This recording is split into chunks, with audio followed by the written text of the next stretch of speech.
Hey guys, welcome to this video. This is a private one-on-one session with Ed, another recipient winner of the Jazz Guitar Fellowship Contest for his extremely great, amazing performance of All of Me. Look it up.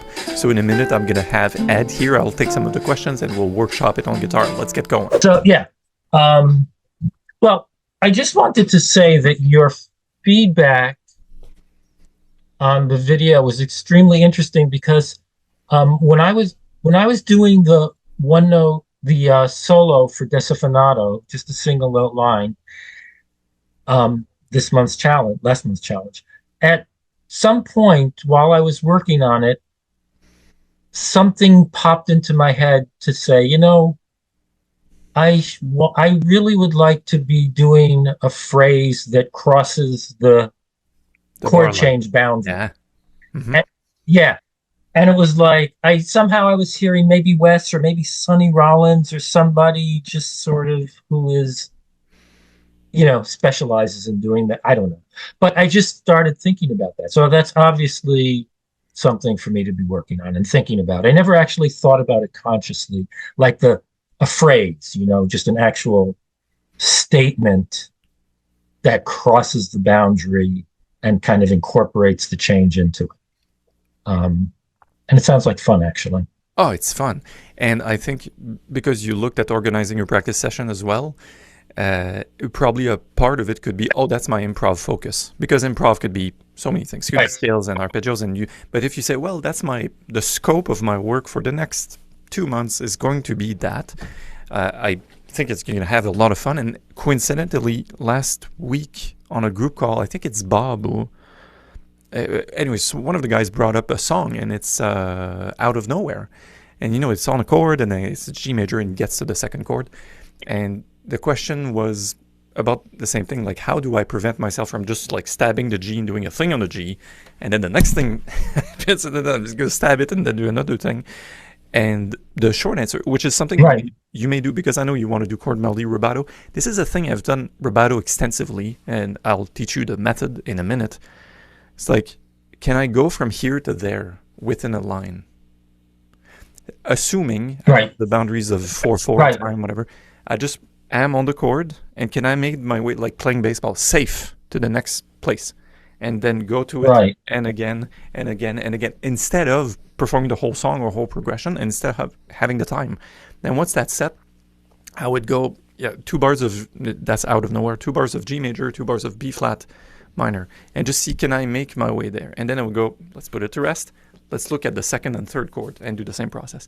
So long as I can, Tarzan uses ropes, right? So long as I can do that between all, like you get it, right? You look at 2 chords, and whatever happens in between, you try to prevent yourself from stopping and starting, to bury your transition chord inside. That's it. Yeah, it's like you want your statement to go to sort of not ignore it, but to be kind of above it, or into the next chord. And for Desafinado, say F major, start an idea in F major, never mind the time, the metronome backing track.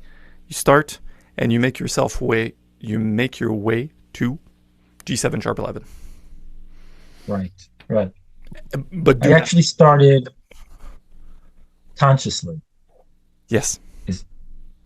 I actually started thinking about it on the after the G7 to the G minor to the C7, because it's just 1 bar each, and it just seemed a little bit easier to think in terms of a phrase going 1 bar into the next bar as opposed to 2 bars into the next bar. It's just a little bit. But you could also, even with 2 bars, you could just do it rubato and no bound, just like so long as you start in F and you finish in G7. Right. But that's the method, is to do this a lot, like 1, 2, 3, 10 times, and you're like, okay, I'm getting a knack for like going to the next spot. Cool. Let me try the next transition and next and next and next. It's just to connect ideas, right? Right.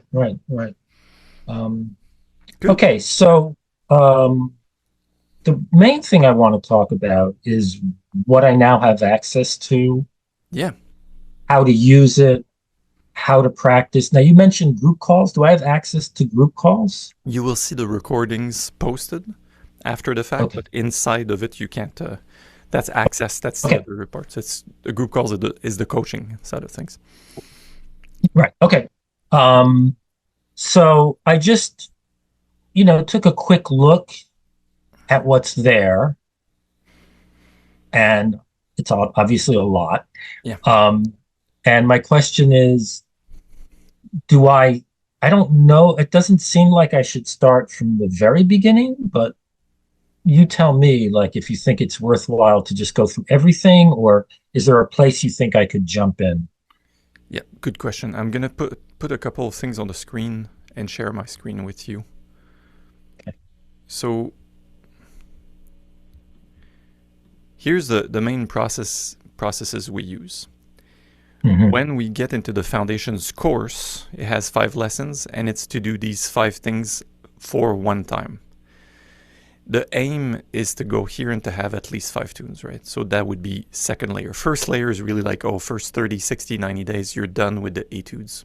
I don't think you have to do it. You could watch the lectures where I talk about the stuff. You could watch a practice session, maybe loosely look Hmm. at them without like doing a whole bunch of work. Here is where you did that again, which you're really strong at, skinny chord melody and chord melody, and you Hmm. replicate on your repertoire. I think you already have your repertoire.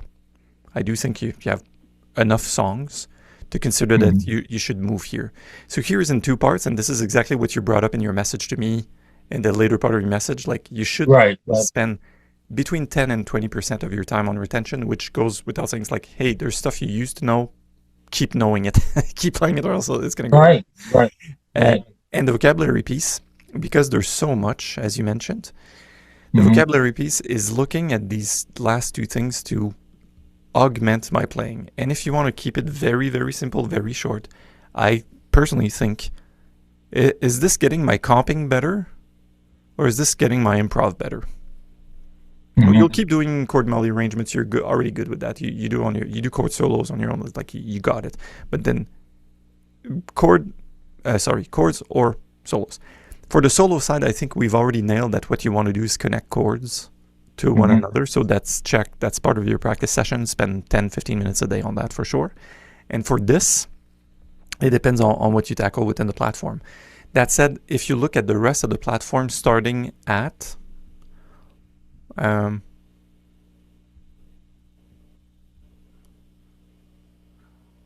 starting around here, here or here, when you start to look at one thing, just decide where does it fall.